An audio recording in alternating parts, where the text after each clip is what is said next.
白袍人接过灵石之后，手上灵光一闪，灵石就不见了踪影，这让后面那些苍鹭部的青年发出了一阵惊叹声。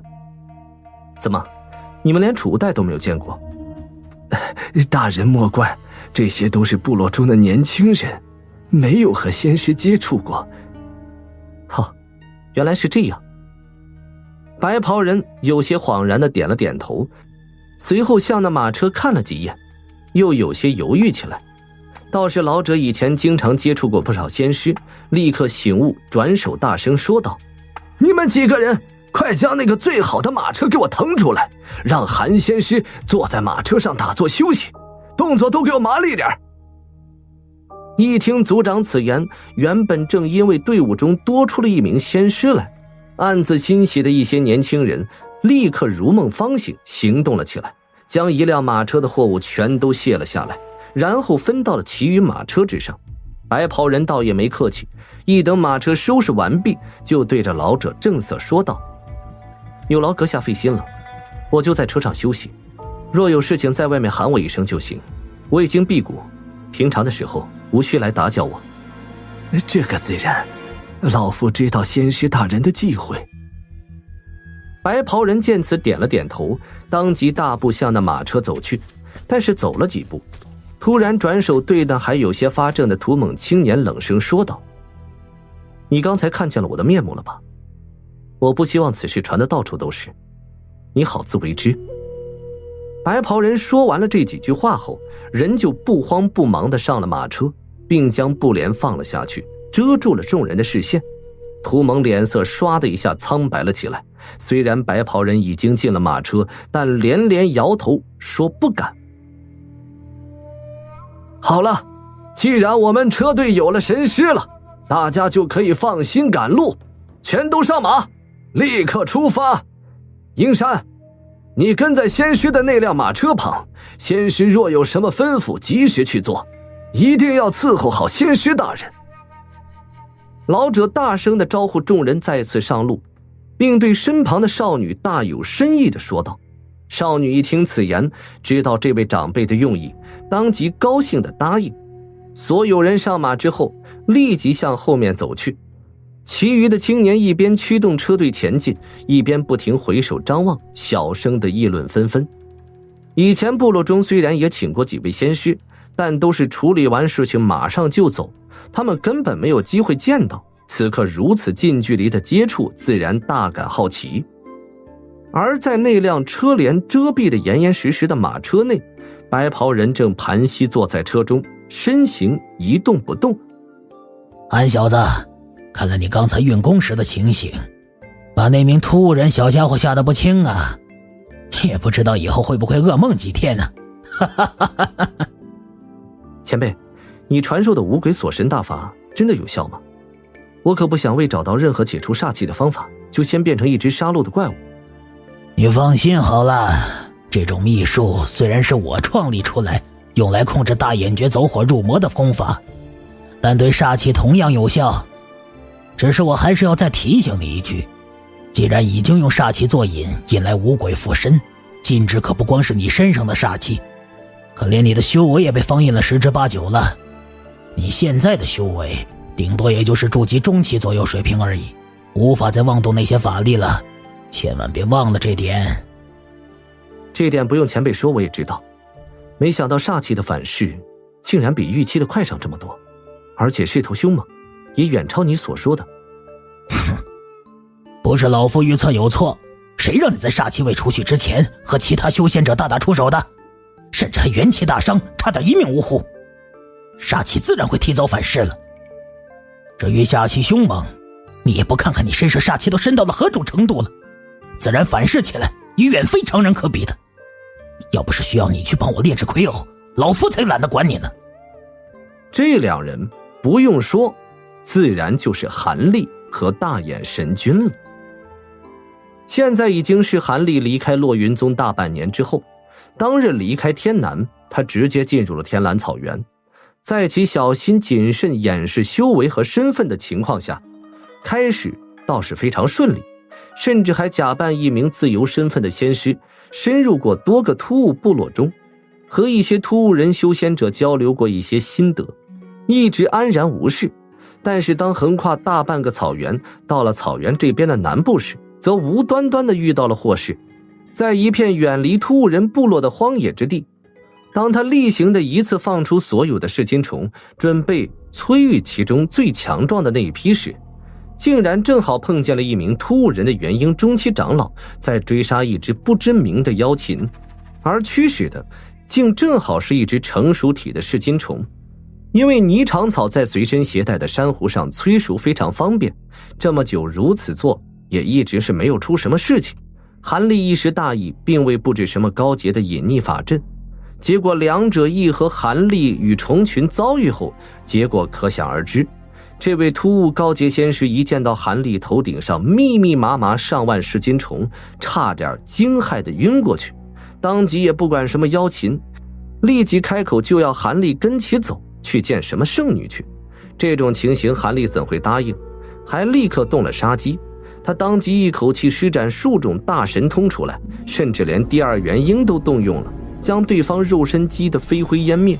可是让韩立郁闷的事情发生了，这位突兀人长老修炼的主修功法实在是诡异之极，竟然可以将元婴一分为七分裂开来，并且个个精通木遁之术，一时不小心竟让其中一只逃了出去。这一下韩立知道自己捅了马蜂窝了，当即一刻不停，连夜赶路，一路飞遁向南部逃来。但不知道突兀人修仙者都使用的何种方法联系，他刚刚跑出数日，路上就出现了众多元婴期的高洁仙师阻拦追杀，到了最后甚至连突兀人的四大仙师也出现了一位。韩立连战数场，虽然击杀了数位高洁仙师，还是在分神之下被那位大仙师出手击成了重伤。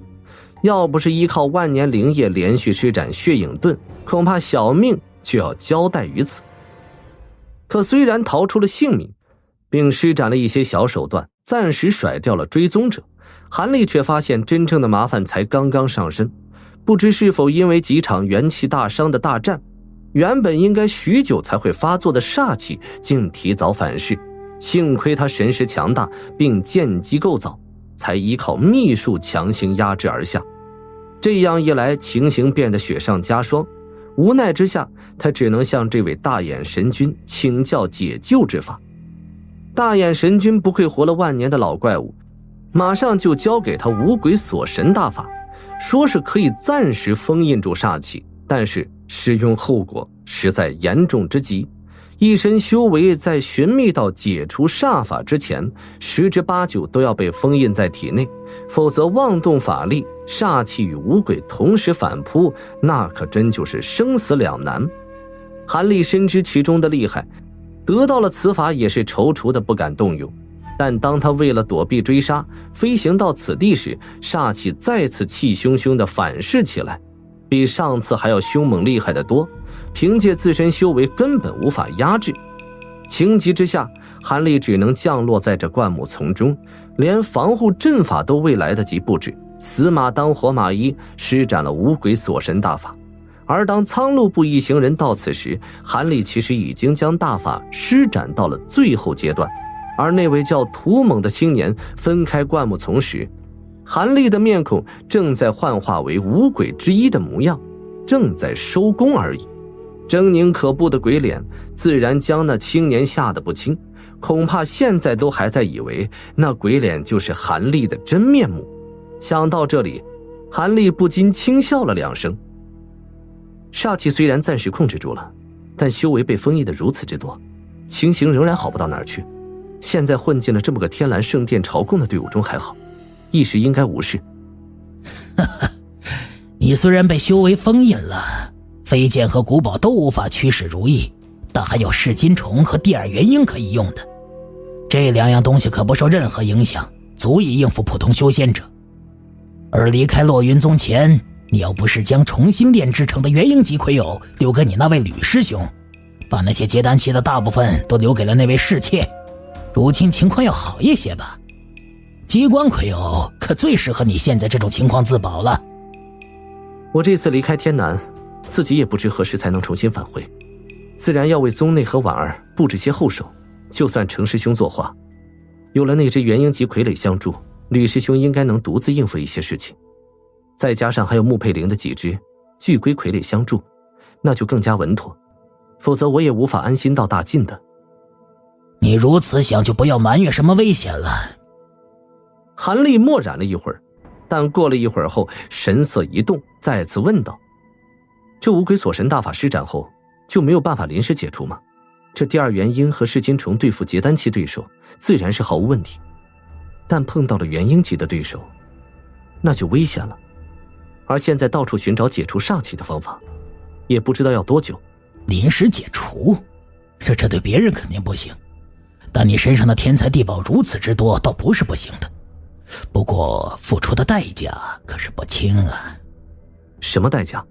只要不对以后修炼有影响的话，我都可以接受，总比在关键时候丢了性命的强。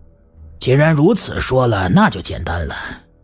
每一次封印都需要是你手中的万年灵液2滴，我再传你另一套秘术来引开五鬼和暂时中和身上的煞气。这样根据实际情况，你大概有1个时辰的法力恢复时间。时间一到，五鬼吞噬完灵液中的灵气，然后重新将你身上的法力封印起来。而每封印一次，你身上的煞气就侵入心神1分。到了一定次数后，煞气反噬的猛烈，就连五鬼也没办法控制得住。大眼神君倒也没有藏私，将其中的利害关系通通讲了出来。万年灵液虽然珍惜，但和保命相比不算什么，煞气反噬加重倒不是什么好事。是不是以后驱除煞气会更加麻烦？以后驱除煞气麻烦，这是肯定的事情。而以你的情况，我估计顶多能解禁5、6次，五鬼就会失控的。其中的利弊，你好好思量一下吧。这有什么好想的？真到了性命攸关的时候，自然顾不得了这么多。前辈，先将此法传授给晚辈吧。此法诀我就只说一遍，你记好了。大眼神君倒并没有多说什么，接下来直接将法诀传音了过来。韩立双目紧闭，凝神用心牢记了下来。好了，看起来此功法不难，应该用不了几日就能参悟。这是当然的，只是一个普通的解除封印功法，又怎会多复杂？不过韩小子，你真打算跟随这支队伍前去天蓝圣殿吗？要知道，像这样的盛会肯定会聚集不少突兀人修仙者的。前辈应该听说过，最危险的地方才是最安全的地方吧？若是一心想要隐藏起来，我随便在野外找一个地方潜伏下来，自信一段时间内绝不会被人找到。但现在煞气缠身，要急于赶到大晋才行。而那些追杀者恐怕四处寻找落单的我，这样孤零零一人在外面行走，那就太不明智，还不如混入对方的圣殿附近才好。在那里修仙者众多，那些追杀者不可能一一寻找，而我经过几个月的草原生活，自信扮作一名低阶仙师，不会露出其破绽。其他的一切，就要到时随机应变了。反正圣殿所在的方向正好在去大晋的路上，